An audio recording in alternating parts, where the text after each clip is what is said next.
Hello, everybody. I'm your host, Eric Bird, here at StopStrugglingNow.com. And today we're going to talk about Fico Resilience Index. That's right. If you thought Fico 10 was coming, Fico 10T was coming, well, Fico Resilience Index is coming. Always something to thwart your highest credit score and try to get it reduced. Never stops. We're going to talk about it today, and welcome. Stop struggling now, gear. Check. And please like, subscribe, and click the bell below so you get the latest updates. Now, let's get to it.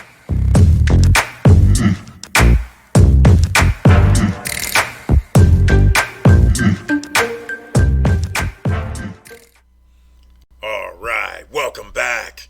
And today we're talking about that Fico Resilience Index.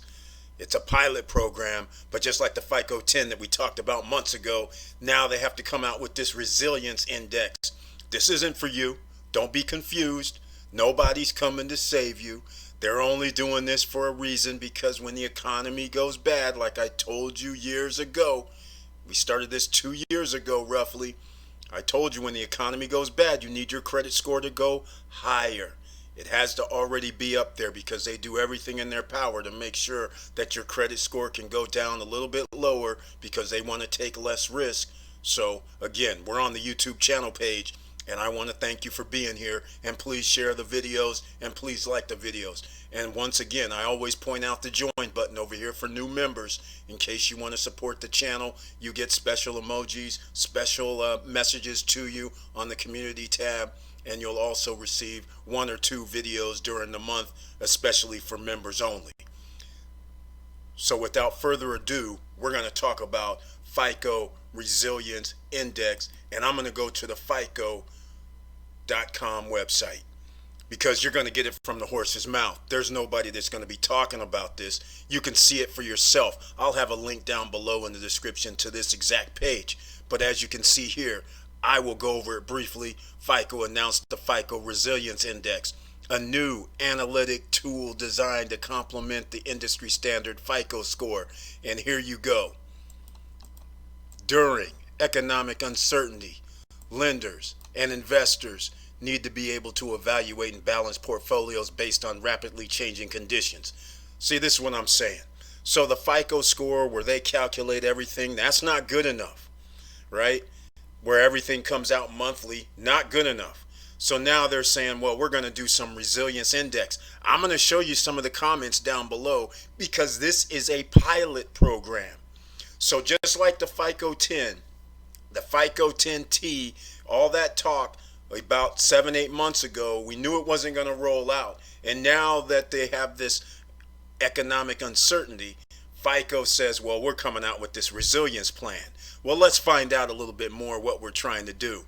See, so here you go. The Fico Resilience Index is designed to give lenders and investors a refined tool to help identify those consumers across FICO score bands that represent higher resilience during an unexpected economic disruption. Let's get real. If there's economic disruption, banks,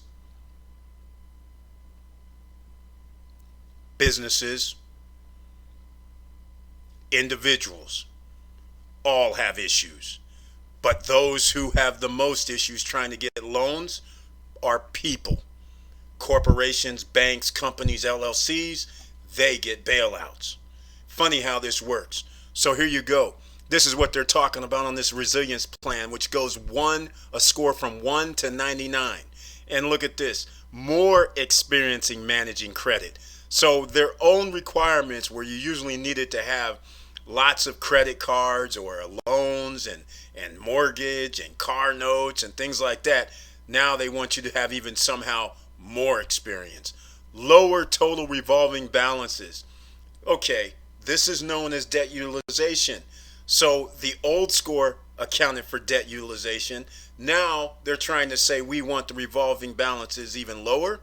I don't know about this.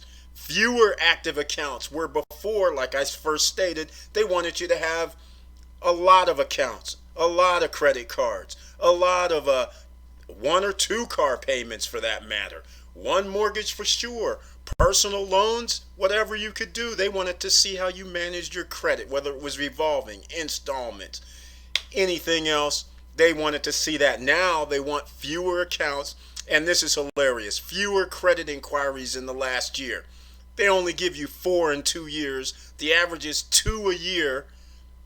In an economic downturn, people might say, hey, I need a little help temporarily, so they may apply for some sort of credit.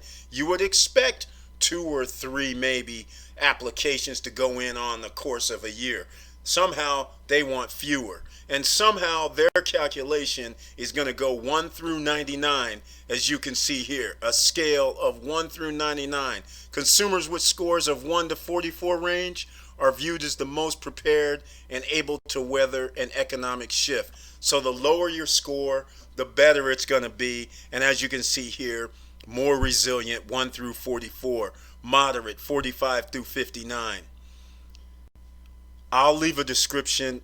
I'll leave a link down below so you can go over this yourself. And once again, this is why I get disgusted, because this is what the American government, the American system tries to do, because the people who are already having a problem that may need the most help, they say, no, sorry, we can't help you. Whereas the people on the other end of the spectrum, who are the wealthiest and the best, they go, oh yeah, no worries, we can still cut you some money because we have full confidence that you'll be able to handle everything.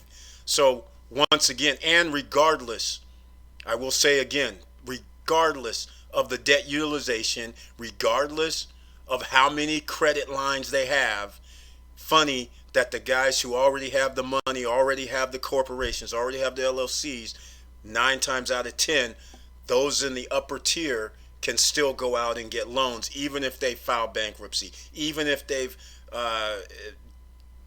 defaulted on previous loans or mismanaged their money.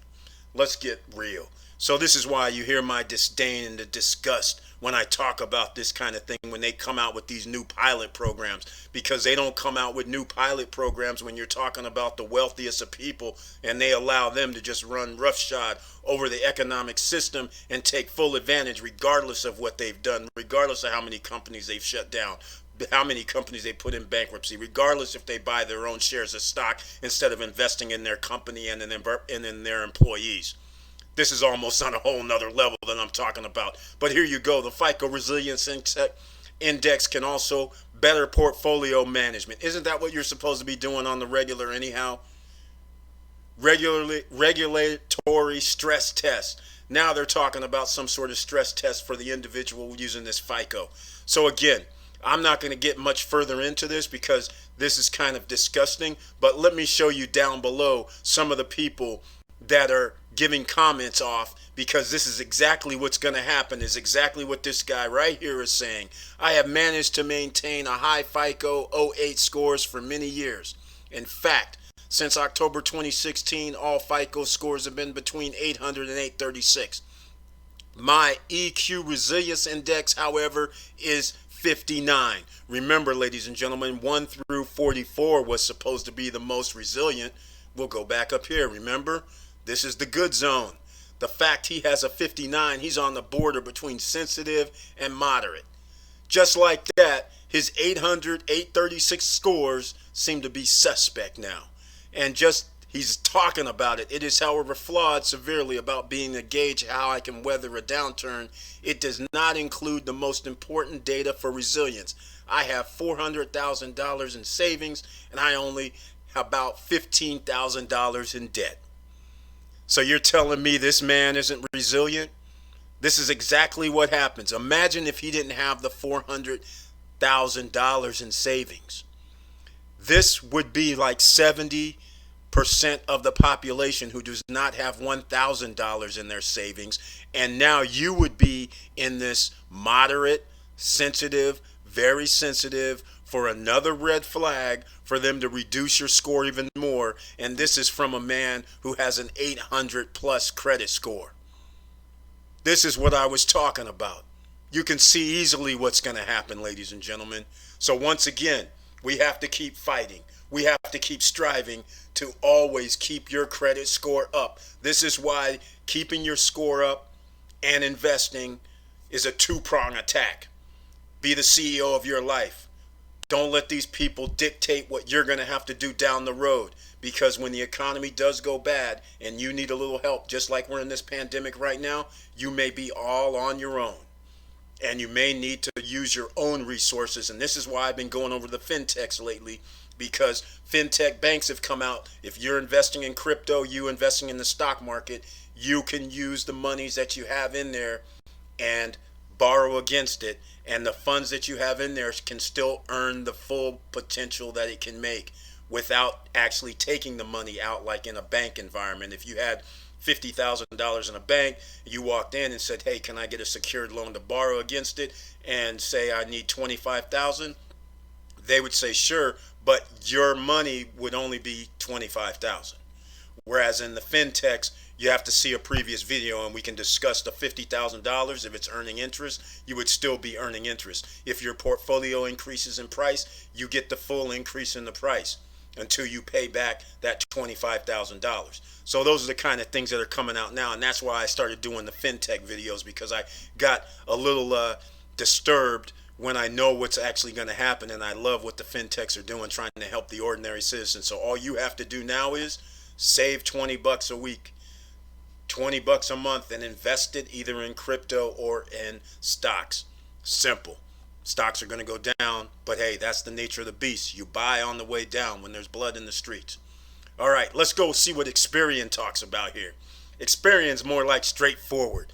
They're just like, look, lenders can leverage. Look at this. Ladies and gentlemen, here's Experian talking about the FICO Resilience. Lenders can leverage the FICO Resilient Index too. See, this is a plan. This is a war against regular people. Those people who are using their social security number. That's how the United States government has monetized you. Look at this. Lenders can leverage the FICO Resilience Index. A lender, instead of consumer, they don't care about the consumer. They're trying to figure out how to leverage the FICO Resilience Index. Rank order consumers by sensitivity to economic stress. My man over here with the 59 on the Resilience Index, who has an 800 plus credit score and has 400,000 in the bank, apparently he's a risk now. More accurately assess loan portfolio vulnerability. You guys can go over all this yourself, but the key word in itself, it just cracked me up when they said lenders can leverage the FICO Resilience Index, and they're going to use that against you, just like the man who has 400K in the bank, who could go out here and get pretty much anything he wanted using his credit score before this resilience pilot program came into effect. He can still do it because this isn't in effect yet. But the fact of the matter is, now he's apparently a high risk, just to give him some credit, which is absurd. So again, you can go on here. I'll leave the links down below and you can go see it for yourself. I just wanted to make this short and sweet. I didn't want to make this too long. So again, thank you for watching. Thank you for listening. And please like, subscribe, and click the bell below so you get the latest updates. And you know it's hard out here. And when it comes to credit, they're going to make it harder when there's a downturn in the economy. So we're going to flip the script. You need to monetize yourself. You need to use everything available to you to increase your streams of income. We've been talking about this because if you have streams of income coming in, like a millionaire does, 7 streams of income millionaires usually have, then you're not going to care about credit. And keep your head up. Keep moving. And I'm out.